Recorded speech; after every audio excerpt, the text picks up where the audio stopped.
मुख्यमंत्री जयराम ठाकुर ने विधायक सुभाष ठाकुर के पिता के निधन पर जताया शोक। दिवंगत आत्मा की शांति और शोक स्तब्ध परिवार को क्षति को सहन करने की शक्ति प्रदान करने की प्रार्थना। वन मंत्री बोले, फोरलेन प्रभावितों की समस्याओं को लेकर गठित की गई उप समिति का उद्देश्य लोगों को न्याय दिलाना। फोरलेन प्रभावितों के मुआवजा वितरण में कई खामियां, कांग्रेस इस पर राजनीति करना करे बंद। सोलन शहर में खाकी का खौफ हो रहा खत्म, चोरों के हौसले बुलंद। बैंक ऑफ महाराष्ट्र एटीएम को लूटने की एक व्यक्ति ने की कोशिश, मॉनिटरिंग के चलते रहा असफल। और सराज के ओम प्रकाश ने बनाई हिमाचली डिजिटल ई टोपी, खूबसूरत लाइटों के साथ टोपी ठंडा रखने का भी लगा है सिस्टम। कई रंगों और डिजाइन में आती है हिमाचल प्रदेश की टोपी। नमस्कार, आप देख रहे हैं HP 24x7। मैं हूं जनीशा। मुख्यमंत्री जयराम ठाकुर ने बिलासपुर सदर के विधायक सुभाष ठाकुर के पैतृक गांव बगड़ जाकर उनके पिता सदाराम ठाकुर के निधन पर शोक व्यक्त किया। उन्होंने ईश्वर से दिवंगत आत्मा की शांति और शोक संतप्त परिवार को इस अपूर्णीय क्षति को सहन करने की शक्ति प्रदान करने की प्रार्थना की। फोरलेन प्रभावितों की समस्याओं को लेकर गठित की गई उप समिति का उद्देश्य लोगों को न्याय दिलाना है, लोगों को सही मुआवजा दिया जाए, यही इस उप समिति का उद्देश्य है। यह बात वन मंत्री एवं उप समिति के सदस्य राकेश पठाने ने कही। उन्होंने कहा कि फोरलेन प्रभावितों के मुआवजा वितरण में कई खामियां हैं। वन मंत्री ने कहा कि फोरलेन प्रभावितों की समस्याओं को लेकर गठित की गई उप समिति का उद्देश्य लोगों को न्याय दिलाना है। उन्होंने कहा कि कई मामले ऐसे हैं जहां सड़क के एक किनारे कुछ मूल्य तय किया गया है और सड़क के दूसरी ओर कुछ और मूल्य तय कर दिए गए हैं। उन्होंने कहा कि कई लोगों को 1 कनाल भूमि का 1 करोड़ मिला है और कुछ लोगों को 1 कनाल भूमि के 10,000 रुपए ही मिले हैं। पठानिया ने कहा कि इसके अतिरिक्त कोशिश यह रहेगी कि जिन लोगों की भूमि सड़क के साथ लगती है और जिनका कब्जा 30 वर्ष से है लेकिन उनके नाम नहीं है, ऐसे लोगों को भी राहत दी जाए। उन्होंने कहा कि पड़ोसी राज्यों में जो मुआवजा दिया गया है उसका अध्ययन करने और लोगों की समस्याओं को सुनने के बाद लोगों को राहत दी जाएगी। अगर लोगों को 4 गुना मुआवजा देना पड़ा तो केंद्र सरकार से सहायता ली जाएगी। उन्होंने कहा कि कांग्रेस इस पर राजनीति करना बंद करे। कांग्रेस सरकार के कार्यकाल में इस प्रोजेक्ट की अलाइनमेंट की गई थी, तब उस दौरान उन्होंने इसे ठीक से क्यों नहीं किया? उन्होंने ये सवाल उनसे पूछा है।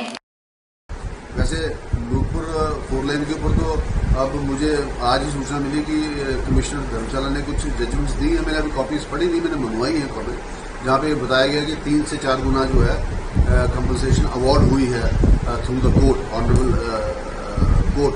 तो हम उस कोर्ट की जजमेंट को भी मद्देनजर रखते हुए भारत सरकार से और पैसा मांगने का प्रयास करेंगे और इन लोगों को जो है एक फेयर अमाउंट ऑफ कंपनसेशन मिल जाए। जो कांग्रेस के हमारे मित्र इसके ऊपर बार बार राजनीति करने का प्रयास करें, मेरा उनसे हाथ जोड़ के निवेदन है कि घटिया राजनीति ना करें। बिना मतलब के ऊपर जिसपे आप कुछ कर नहीं सकते उसके ऊपर आपको बोलने का भी कोई हक नहीं, नंबर 1। नंबर 2, जब आप सरकार में थे, जब ये सारी अलाइनमेंट हुई, जब सारी अलाइनमेंट आपके सरकार के दौरान में हुई, उस अलाइनमेंट को आपने ठीक क्यों नहीं कराया? जैसे अलाइनमेंट में पॉपुलेशन आई थी, उस पॉपुलेशन को आपने बाहर क्यों नहीं निकाला? इसकी वेट को आपने कम क्यों नहीं किया? आपने पूरा बाईपास का लोहा से बाहर से क्यों नहीं निकाला? ये सब आपके होते हुए हुआ, आपके नाक के नीचे हुआ, आपकी सरकार में हुआ और आपने कुछ नहीं बोला। आपने एक शब्द भी जो है इसके बारे में नहीं बोला। प्रदेश में वर्ष 2022 में होने वाले विधानसभा चुनावों में मिशन रिपीट को लेकर भाजपा अनुसूचित जाति मोर्चा अहम भूमिका निभाएगा, जिसे लेकर मोर्चा ने तैयारियां शुरू कर दी हैं। मोर्चा द्वारा प्रदेश में 1 लाख से अधिक कार्यकर्ताओं को जोड़ा जाएगा। इसके लिए डिजिटल ऐप के माध्यम से कार्यकर्ताओं का पंजीकरण होगा। भाषा एवं संस्कृति विभाग के सभागार में आयोजित बैठक में मिशन रिपीट को लेकर रूपरेखा तैयार की गई और आगामी रूपरेखा तैयार करके पदाधिकारियों को जिम्मेवारियां सौंपी गई। भाजपा अनुसूचित जाति मोर्चा के प्रदेश अध्यक्ष नितिन कुमार ने बताया कि प्रदेश में 7,792 बूथ हैं और एक बूथ पर अनुसूचित जाति के लोगों का आंकड़ा तैयार किया जाएगा। जिस बूथ पर ज्यादा संख्या अनुसूचित जाति के आंकड़ों की होगी उस पर 20 कार्यकर्ताओं पर 1 बूथ प्रहरी बनाया जाएगा। वहीं जिन बूथों पर संख्या कम होगी उस पर 10 कार्यकर्ताओं पर 1 बूथ प्रहरी तैनात किया जाएगा। आज अनुसूचित जाति मोर्चा जिला बिलासपुर की बैठक यहाँ पे रखी गई। इसका उद्देश्य जो हमारा मिशन 2022 में मिशन रिपीट के लिए अनुसूचित जाति मोर्चा कैसे अपनी भागीदारी सुनिश्चित करेगा और भारतीय जनता पार्टी की जो जीत 2022 में होगी उसमें अनुसूचित जाति वर्ग के व्यक्ति कैसे ज्यादा से ज्यादा वोट करें, इसके लिए हमने यहाँ रणनीति बनाई। और जो हमारा एक अभियान अनुसूचित जाति वर्ग के जो लोगों को जोड़ने का चला हुआ है, जिसके निमित्त हमने अभी यहाँ पे जो हमारे विस्तारक निकलेंगे उस विस्तारकों की सूची ले ली है और जल्द ही ये योजना डिजिटल माध्यम से शुरू कर दी जाएगी। और इस योजना के माध्यम से हम 1,11,422 लोगों को भारतीय जनता पार्टी के साथ जोड़ेंगे और उसके बाद उनका एक विशाल सम्मेलन करेंगे।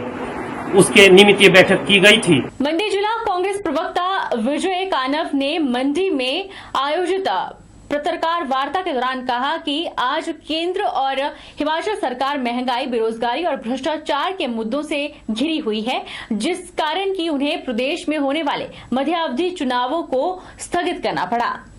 मंडी में आयोजित प्रेस वार्ता के दौरान मंडी जिला कांग्रेस प्रवक्ता विजय कानव ने कहा कि महंगाई, बेरोजगारी और भ्रष्टाचार के मुद्दों से सरकार इतनी घिरी हुई है कि उन्हें उपचुनावों को स्थगित करना पड़ा। उन्होंने कहा कि यदि जनजातीय क्षेत्रों में चुनाव हो सकते हैं तो लोकसभा और विधानसभा के उपचुनाव क्यों नहीं हो सकते। विजय कानव ने कहा कि सेब से हमारे प्रदेश की 5,000 करोड़ रुपए की आर्थिकी है और किसानों को मिलने वाली सब्सिडी को भी खत्म किया जा रहा है। हिमाचल की सरकार है, चाहे केंद्र की सरकार है, चाहे वो महंगाई का इशू है, बेरोजगारी का इशू है, भ्रष्टाचार का इशू है, इसमें सभी तरफ से गिर गई है।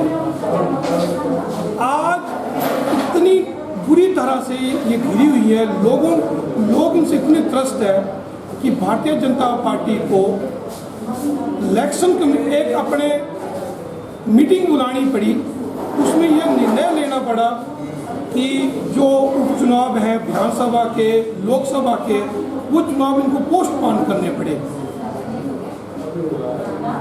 जनजातीय क्षेत्र में पंचायत इलेक्शन अभी चले हुए हैं, उनकी नोटिफिकेशन हो गई। जब जनजातीय क्षेत्र में चुनाव हो सकते हैं तो लोकसभा और विधानसभा के उपचुनाव क्यों नहीं हो सकते? इससे साफ पता लगता है कि सरकार को पता है कि हम नाकाम हुए हैं, पूरी तरह से नाकाम हुए हैं लोगों की समस्याओं को सुलझाने के लिए, किसानों की समस्या सुलझाने के लिए। 5,000 करोड़ की आर्थिकी है हमारी सेब से, अडानी ने एक लूट चला रखी है उसको। और हमारे बागवानी मंत्री माननीय महेंद्र सिंह जी सेब का रंग दिखा करके उस लूट को जायज करने में ठहरने में लगे हुए हैं। सड़कों का हाल है, किसानों की सब्सिडियां खत्म है, पेस्टिसाइड, उर्वरक, बीज, सब पे सब्सिडी खत्म है। आज देखेंगे हम कि कृषि विभाग से बीज खरीदते हैं तो उसकी कीमत ज़्यादा है और ओपन मार्केट में बीज की कीमत कम है। या तो बिचौलियों को फायदा देने की बात है या इनके पीछे कोई और मंशा है, लेकिन आम जनमानस को किसी भी प्रकार की राहत देने में भारतीय जनता पार्टी की सरकार जो है नाकाम रही है। बद्दी में रहने वाले मंडी के धर्मपुर निवासी सुखदेव ठाकुर को Nelson Mandela Nobel peace award प्राप्त करने के बाद उनका बद्दी पहुंचने पर भव्य स्वागत किया गया। झाड़माशी के एक निजी होटल में उन्हें दून के पूर्व विधायक चौधरी रामकुमार समेत दर्जनों लोगों ने उनका पुष्प गुच्छ देकर सम्मानित किया। सुखदेव ठाकुर ने कहा कि वह Nelson Mandela Nobel peace award प्राप्त करके बेहद खुश हैं। उन्होंने इसका श्रेय उनके प्रशंसकों और आम लोगों को दिया है, जिनके आशीर्वाद से उन्हें यह प्राप्त हुआ। उन्होंने बताया कि 4 साल की आयु में उनके पिता का निधन हो गया था और उनकी पढ़ाई आर्थिक तंगी के कारण बीच में ही छूट गई थी, लेकिन उन्होंने अपना विश्वास नहीं तोड़ा और लगातार मेहनत करते रहे। उन्होंने कोरोना में जब लोगों के रोजगार खत्म हो गए थे तो डिजिटल क्षेत्र में 50,000 से अधिक हिमाचल के लोगों को जोड़ा और उन्हें रोजगार मुहैया कराया। इसके अलावा अन्य राज्यों में भी लोग उनके साथ जुड़ रहे हैं। उन्होंने हिम जन सेवा एक संस्था खोली है, जिसके तहत वह लावारिस पशुओं के लिए 5 साल के भीतर आश्रय तैयार करेंगे। कोरोना काल में उन्होंने प्रतिदिन 500 रोगियों और उनके तीमारदारों को भोजन की 3 माह तक लगातार व्यवस्था की। और हम एक संस्था से जुड़े, जो एक नॉन प्रॉफिटेबल फाउंडेशन हिम जन सेवा के नाम से एक संस्था का हमने निर्माण किया और उसमें हमने टारगेट लिया है कि अगले 2 साल के अंदर जितने भी बेसहारा पशु हैं सड़कों पे जो है, हम उनको अडॉप्ट करेंगे और अडॉप्ट ही नहीं करेंगे, उनका पालन पोषण बहुत सही तरीके से करने का एक सोच का एक बेड़ा उठाया है। और बहुत सारे सामाजिक कार्यों में हमने बहुत सारी जो भूमिका निभाई। कोविड काल में जिन लोगों को खाना नहीं मिल पा रहा था या जिन लोगों की कोई फाइनेंशियली मदद कोई नहीं कर पा रहा था, हमने गांव-गांव में जाके वो सारे काम किए हैं और उसकी वजह से मुझे नॉमिनेट किया गया। और मैं आज थैंक्स करता हूँ जो Nelson Mandela Nobel Peace Academy है उसका, जिन्होंने मुझे इस लायक समझा और मुझे Nelson Mandela Nobel Peace Award 2021 से नवाजा गया। और साथ में हम एक डिजिटल एजुकेशन जो है लोगों को प्रोवाइड कर रहे हैं, जिससे बहुत सारे लोगों की ज़िंदगी में बदलाव आए हैं। दून के पूर्व विधायक चौधरी राम कुमार ने कहा कि सुखदेव ठाकुर ने इतनी कम आयु में अमेरिका के विश्वविद्यालय से डॉक्टरेट की उपाधि और Nelson Mandela Nobel peace award जीतकर प्रदेश का नाम और देश का नाम रोशन किया है। वह अपनी संस्था में बेसहारा पशुओं के साथ उन बुजुर्ग महिलाओं और बहनों को भी जोड़ सकते हैं जिनका इन दुनिया में कोई नहीं है। कि किन परिस्थितियों से होके यहाँ तक पहुँचे और 42 साल की उम्र में इन्होंने ये पीस का जो अवार्ड है इसको प्राप्त किया। ये बहुत बड़ी अचीवमेंट है और मैं इनको बधाई भी देता हूँ। और हिमाचल खासकर बद्दी जो एक एशिया के मैप पे बद्दी का नाम है और बद्दी में हर स्टेट हर पूरे वर्ल्ड से जो हैं वो लोग बद्दी में रहते हैं। और मैं कहता हूँ कि यहाँ एक ग्रोथ सिटी, मैं ग्रोथ सिटी के नाम से बद्दी का नाम दूंगा। और ठाकुर साहब ने जिस तरह का बीड़ा उठाया, जैसे इनको डॉक्टरेट की उपाधि अमेरिका यूनिवर्सिटी ने दी है और इनमें टैलेंट है, लोगों ने इनको रोकने की कोशिश की, शिकायतबाजी भी हुई कि इनके खातों में पैसे कैसे गए, तो इन्होंने किसी से लूट नहीं की। इन्होंने डिजिटल जो है वो एजुकेशन लेके उसको लोगों को साथ जोड़ा है और बहुत सारे लोगों का इसमें भला इन्होंने किया है। बहुत सारे जो बेरोजगार लोग थे जिनके पास काम नहीं था लेकिन थोड़े थोड़े पैसे से, उन थोड़े थोड़े पैसों को मल्टीप्लाई करके आज इन्होंने जो इनकी वजह से जो है लोग करोड़पति जो है बद्दी बने हैं। रुकेंगे एक छोटे से ब्रेक के लिए।